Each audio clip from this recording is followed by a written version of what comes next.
Hello students, इस lecture में हम मैग्नेटिक फील्ड की वैल्यू फाइंड करेंगे eight the centre of circular current carrying coil. तो यहाँ डायग्राम के अंदर शो किया गया है एक सर्कुलर कॉइल को। ठीक है, इस सर्कुलर कॉइल का ये सेंटर है। Let me call this point as O. Okay, और इस सर्कुलर कॉइल के लिए हम रेडियस को रिप्रेजेंट करते हैं स्मॉल आर से। सो ये लेट इसकी रेडियस है, रेडियस को शो किया हमने स्मॉल आर से। किसी एक पर्टिकुलर डायरेक्शन में आप इसके अंदर करंट को शो कर सकते हैं। तो लेट मैंने इसके अंदर करंट को शो किया है इस डायरेक्शन में। Let me show it in anti clockwise sense. ठीक है, एंटी क्लॉकवाइज सेंस में मैंने करंट कंसिडर किया, क्लॉकवाइज भी कंसिडर किया जा सकता है। उससे मैग्नेटिक फील्ड की डायरेक्शन चेंज होगी, वो भी केस हम डिस्कस कर लेंगे। सो लेट इसमें से आई करंट फ्लो करता है। ठीक है, सर्कुलर कॉइल के अंदर आई करंट फ्लो कर रहा है। आपको क्या करना है, सो पॉइंट पर फाइंड करना है मैग्नेटिक फील्ड। सो मैग्नेटिक फील्ड आप कैसे फाइंड करेंगे इस ओ पॉइंट पर, तो उसके लिए क्या मेथड यूज़ करेंगे हम, बायोट-सेवरेट्स लॉ। आई होप आपको बायोट-सेवरेट्स लॉ पता है क्या है रिजल्ट उसका। सो डी बी इक्वल्स टू, कब यूज़ करना होता है हमें बायोट-सेवरेट्स लॉ का, जब हम स्मॉल किसी एलिमेंट के due to magnetic field find करते हैं। So D B equals to mu not by 4 pi D L sine theta by are square. ये बायोट-सेवरेट लॉ की इक्वेशन है। ठीक है, और मैं यहाँ पर कंप्लीट सर्कुलर कॉइल के ड्यू टू डायरेक्ट यहाँ मैग्नेटिक फील्ड फाइंड नहीं कर रहा। नहीं, इस केस में हम पहले एक स्मॉल एलिमेंट यहाँ पर कंसिडर करते हैं। ये एक मेथड है यहाँ पर मैग्नेटिक फील्ड फाइंड करने का। ठीक है, सो ये हम स्मॉल एक एलिमेंट कंसिडर करते हैं। स्मॉल एलिमेंट जिसकी लेंथ को हम रिप्रेजेंट कर रहे हैं डी एल से। इस एलिमेंट की लेंथ है डी एल, और मैंने आपको बताया था डी एल यहाँ पर एक्चुअल में आप डी एल जो है वो एक small element, length element choose किया जाता है। तो ये दिस इज़ वेरी स्मॉल। ठीक है, क्लियरली आप इसको स्ट्रेट कंसिडर कर सकते हैं। ये ऑब्जर्वेशन पॉइंट है जहाँ आपको मैग्नेटिक फील्ड फाइंड करना है, और यहाँ करंट और ये जो डिस्टेंस है यहाँ से यहाँ तक, इनके बीच में ये एंगल बना हुआ है 90 डिग्री। ठीक है, सो हम इस एलिमेंट के ड्यू टू इस पॉइंट पर मैग्नेटिक फील्ड रखेंगे और वो बायोट-सेवरेट्स लॉ की हेल्प से फाइंड करते हैं। So magnetic field d B equals to mu not by 4 pi, as it is constant है। करंट फ्लो कर रहा था आई, सो आई रहेगा। एलिमेंट की लेंथ डी एल है, तो आप उसको शो करेंगे डी एल साइन थीटा। अब थीटा जो एंगल है वो किस किस के बीच में बना हुआ एंगल होता है, आई और आर के बीच में जो एंगल बनता है वो एंगल होता है। तो देखिए आई इस डायरेक्शन में है ना, और आर ये रहा, ये ऑब्जर्वेशन पॉइंट की डिस्टेंस हो गई है। सो करंट इधर आई है ना, आर ये, तो ये एंगल बना हुआ इनके बीच में 90 डिग्री। तो थीटा की वैल्यू आप यहाँ पर पुट करेंगे 90 डिग्री। ठीक है, डिवाइडेड बाई डिस्टेंस का स्क्वायर।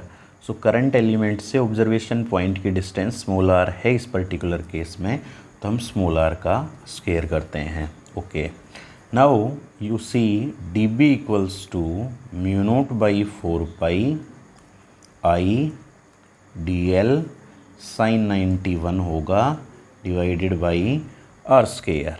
ठीक है, अच्छा, इस स्मॉल एलिमेंट के ड्यू टू, इस स्मॉल पोर्शन के ड्यू टू मैंने यहाँ पर मैग्नेटिक फील्ड का मैग्नीट्यूड पता कर लिया है। अब बात करेंगे डायरेक्शन की। तो इतना स्मॉल कंडक्टर ये कंसिडर किया, जिसको मैंने आपको बोला कि ये इतना सा स्मॉल कंडक्टर ऑलमोस्ट स्ट्रेट है, ऑलमोस्ट स्ट्रेट है ये, तो इसके ड्यू टू मैग्नेटिक फील्ड की डायरेक्शन हम पता कर सकते हैं, क्योंकि स्ट्रेट करंट कैरिंग कंडक्टर के केसेस हम स्टडी कर चुके हैं।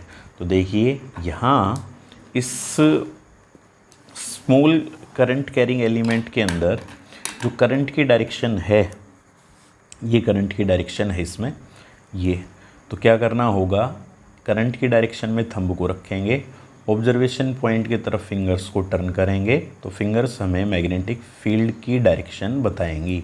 सो ये इस केस में करंट की डायरेक्शन है, और फिंगर्स इस केस में जब यहाँ पर आप टर्न करेंगे तो ये बाहर की तरफ आएंगी, यानी इस पॉइंट पर मैग्नेटिक फील्ड इसके नोटबुक के या फिर पेपर के प्लेन के आउटवर्ड होगा, और आउटवर्ड होगा तो मैं यहाँ पर इस मैग्नेटिक फील्ड को डॉट से रिप्रेजेंट कर देता हूँ। अब आप देखिए जितने भी इस तरह के स्मॉल एलिमेंट आप इस सर्कुलर कॉइल पर चूज़ करेंगे, जितने भी, जैसे कि आपने मान लीजिए आप ये कोई एलिमेंट कंसिडर करते हैं, ठीक है। सो उतनी लेंथ का मैंने डीएल लेंथ का यहाँ पर स्मॉल एलिमेंट चूज़ किया। सो ये डिस्टेंस भी आर होगी, ठीक है, सर्किल की रेडियस है वो। सो ये सेम रहेगी, एंगल 90 होगा, लेंथ सेम लिया आपने। तो कहने का मीनिंग ये हुआ कि आइडेंटिकल एलिमेंट है अगर, तो हम एक्सपेक्ट कर सकते हैं मैग्नेटिक फील्ड का मैग्नीट्यूड सेम रहेगा, और डायरेक्शन भी अगर आप इन एलिमेंट्स की वजह से चेक करेंगे तो यू सी ये डायरेक्शन करंट की है। सो करंट की डायरेक्शन में फिंगर्स को अगर थंब को रखेंगे और इस पॉइंट पर फिंगर्स को टर्न करेंगे तो यहाँ पर भी फिंगर बाहर की तरफ आएंगी, यानी इतने जितने भी ये एलिमेंट्स आप चूज़ करेंगे सबकी वजह से मैग्नेटिक फील्ड का जो मैग्नीट्यूड होगा, है ना, और डायरेक्शन होगी वो सेम है। सो आप नेट मैग्नेटिक फील्ड की वैल्यू फाइंड करने के लिए इंटीग्रेट करेंगे। सो बी नेट फाइंड करने के लिए, नेट मैग्नेटिक फील्ड की वैल्यू यहाँ फाइंड करने के लिए आप dB को इंटीग्रेट कर सकते हैं। यहाँ इंटीग्रेट करना है आपको, तो मैंने ये सर्किल लगाया क्योंकि आप इंटीग्रेशन जब करेंगे तो एक क्लोज्ड पाथ के लिए होगा। So dB equals to integration of, dB की वैल्यू यहाँ रख देंगे mu not by 4 pi I dl by are square. Okay, अब इस इंटीग्रेशन के अंदर जो क्वांटिटीज़ कांस्टेंट है they can be taken outside, उनको आप बाहर रखिए।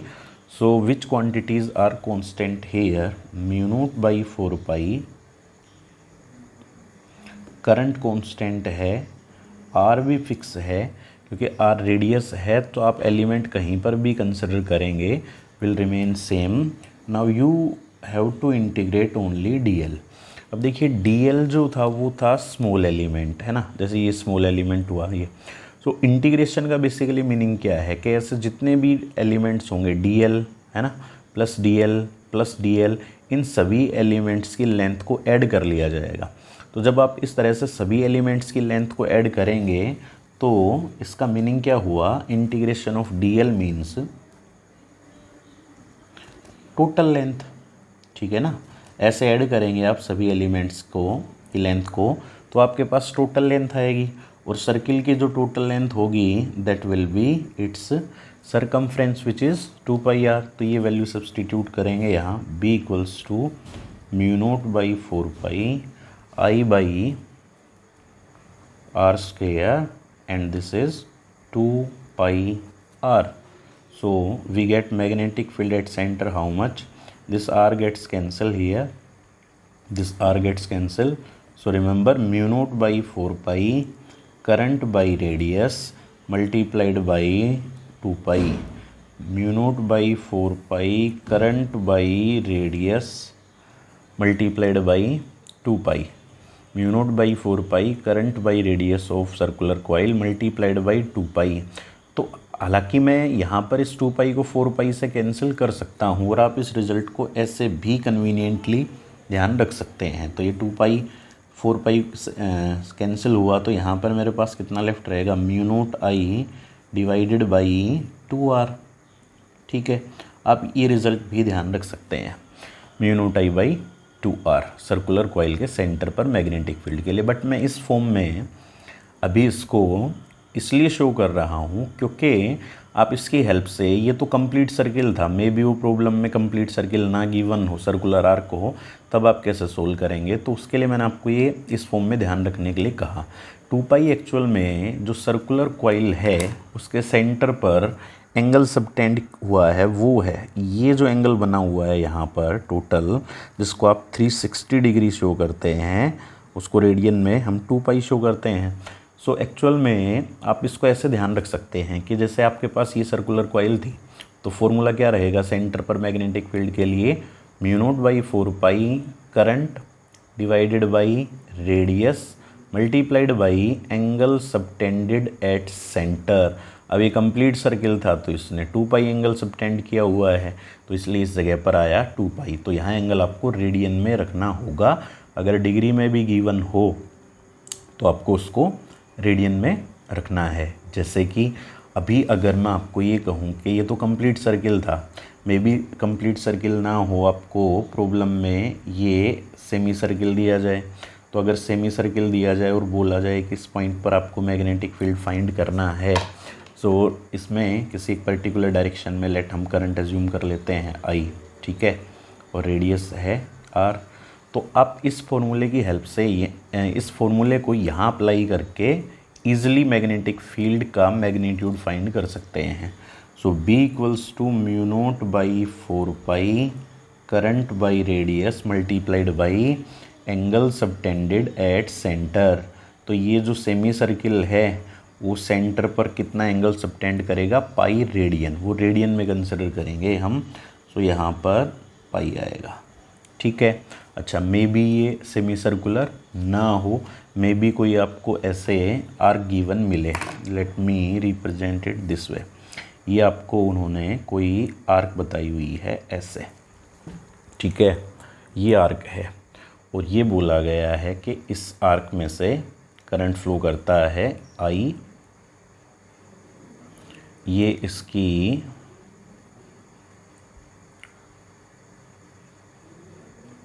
रेडियस शो की गई है, ये इसका सेंटर है O, और यहाँ पर ये एंगल बना हुआ है थीटा, ठीक है। Current I, radius R, centre पर एंगल कितना बना हुआ है थीटा। तो यहाँ पर मैग्नेटिक फील्ड कितना होगा इसके सेंटर पर। सो मैग्नेटिक फील्ड की वैल्यू क्या होनी चाहिए, B equals to mu not by 4 pi current by radius multiplied by angle subtended by the circular arc at the centre which is theta. But remember when we put this value of theta, ये जब theta जब आप रखेंगे तो वो radian में होगा, okay. अब हम दूसरे एस्पेक्ट पर आते हैं, वो है डायरेक्शन। तो देखिए सर्कुलर कॉइल के केसेस के अंदर, ठीक है, सर्कुलर आर्क के केसेस के अंदर, जैसे इसमें करंट हमने कौन सी सेंस में शो किया था, एंटी क्लॉकवाइज सेंस में शो किया था। मैग्नेटिक फील्ड का मैग्नीट्यूड और डायरेक्शन आपको यहाँ फाइंड करना है, तो क्या करना होगा, अब स्ट्रेट वायर और सर्कुलर को दोनों को आप माइंड में सेपरेट करिए। स्ट्रेट वायर में क्या होता था कि थंब शो करता है किसकी डायरेक्शन को, करंट की डायरेक्शन को, और फिंगर्स मैग्नेटिक फील्ड को। यहाँ फिंगर्स को करंट की डायरेक्शन में टर्न करना है आपको, फिंगर्स को करंट की डायरेक्शन में घुमाना है, और थंब मैग्नेटिक फील्ड की डायरेक्शन बताएगा। जैसे यहाँ देखिए, यहाँ पर आपने देखा करंट एंटी क्लॉकवाइज सेंस में है। अगर करंट एंटी क्लॉकवाइज सेंस में है तो आप क्या करेंगे, फिंगर्स को करंट की डायरेक्शन में टर्न करेंगे ऐसे।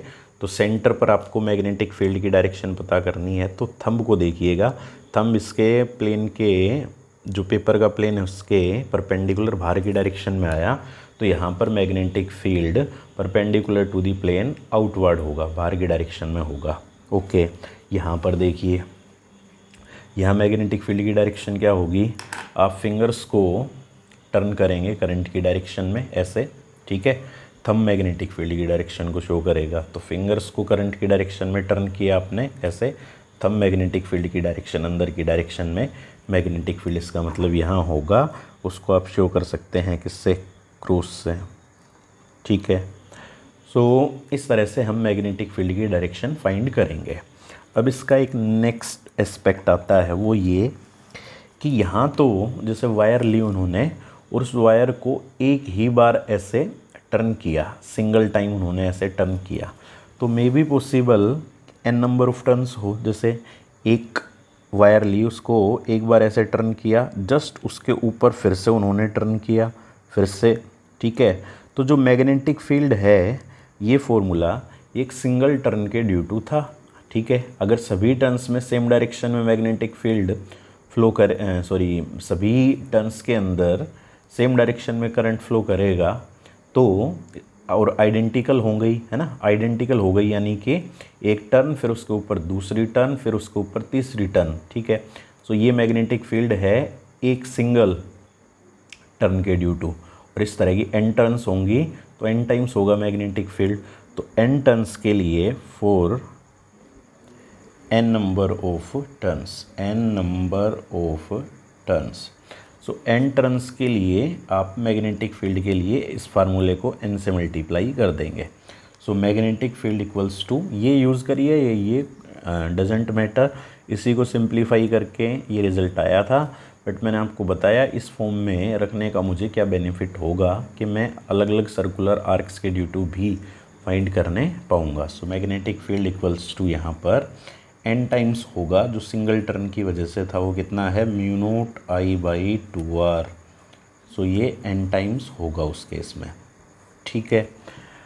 तो ये एक बेसिक कॉन्सेप्ट है जो रिलेटेड है magnetic field due to circular current carrying coil at it centre. अब इस पर जैसे प्रॉब्लम की अगर हम बात करें तो एक बड़ी बेसिक सी प्रॉब्लम मैं आपके साथ में यहाँ डिस्कस करता हूँ। देखिए ऐसा गिवन है आपको प्रॉब्लम के अंदर, लेट यहाँ शो करते हैं। देखिए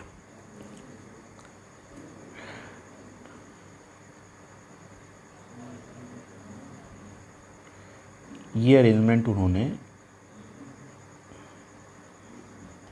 शो किया है, ठीक है। यहाँ से करंट एंटर करता है, लेट ये करंट यहाँ से एंटर करता है, इस सर्कुलर आर्क में से फ्लो करता है और ऐसे इस वायर के थ्रू पास आउट हो जाता है। देखिए अब ये जो पॉइंट है ये है सेंटर, ठीक है।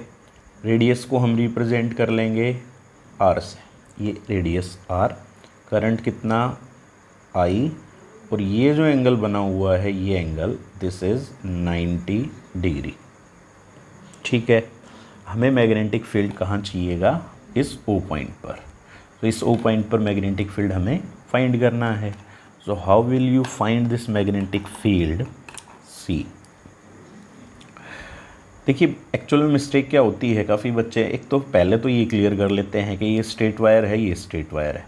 अब ये जो ऑब्जर्वेशन पॉइंट है ये इस स्ट्रेट वायर के एक्सिस पर लाई करता है। ये मैंने आपको कल जो वीडियो लेक्चर था उसमें भी क्लियर करने की कोशिश की थी। तो इसके ड्यू टू यहाँ कोई मैग्नेटिक फील्ड नहीं होगा। इसी तरह से ये स्ट्रेट वायर है, ये पॉइंट इसके एक्सिस पर है, तो इस स्ट्रेट वायर के ड्यू टू भी मैग्नेटिक फील्ड यहाँ पर 0 होगा। सो बच गया आपके पास में ये सर्कुलर पोर्शन, ठीक है। अब सर्कुलर पोर्शन के लिए मैंने देखा है काफ़ी बच्चे ये मिस्टेक करते हैं यहाँ कि वो सब्सटीट्यूट करेंगे magnetic field mu naught by 4 pi current by radius multiplied by angle subtended. So 90 degree था तो उसको रेडियन में रख देंगे वो पाई बाई 2, ठीक है। बट एक्चुअल में ये करेक्ट नहीं है, क्योंकि यहाँ जो एंगल आप सब्सटीट्यूट करेंगे, एंगल जो रखेंगे इस जगह पर इन्वॉल्व करेंगे, वो एंगल जो सर्कुलर आर्क ने सबटेंड किया है सेंटर पर वो एंगल होता है। अब ये एंगल प्रॉब्लम में गिवन था 90 डिग्री, बट यहाँ कोई सर्कुलर आर्क तो नहीं है, तो ये एंगल तो हमें इन्वॉल्व नहीं करना होगा। सो हमें एंगल कौन सा इन्वॉल्व करना होगा, ये जो सर्कुलर आर्क ने यहाँ सेंटर पर सबटेंड किया है ये एंगल हमें इसमें इन्वॉल्व करना होगा। सो उस केस में मैग्नेटिक फील्ड क्या होगा, magnetic field equals to mu not by 4 pi current by radius multiplied by angle subtended by circular arc at centre. तो ये एक्चुअल में 270 डिग्री है, जिसको आप अगर रेडियन में कन्वर्ट करेंगे so this will be 3 pi by 2, 3 pi by 2। और डायरेक्शन की बात करें तो यहाँ पर फिंगर्स को करंट के डायरेक्शन में टर्न करना है, क्लॉकवाइज सेंस में है। सो क्लॉकवाइज सेंस में आप जब टर्न करेंगे फिंगर्स को ऐसे, तो मैं थंब अंदर की डायरेक्शन में है, तो यहाँ पर जो मैग्नेटिक फील्ड होगा वो इनसाइड यानी कि नोटबुक के प्लेन के परपेंडिकुलर इनवर्ड डायरेक्शन में होगा। ओके।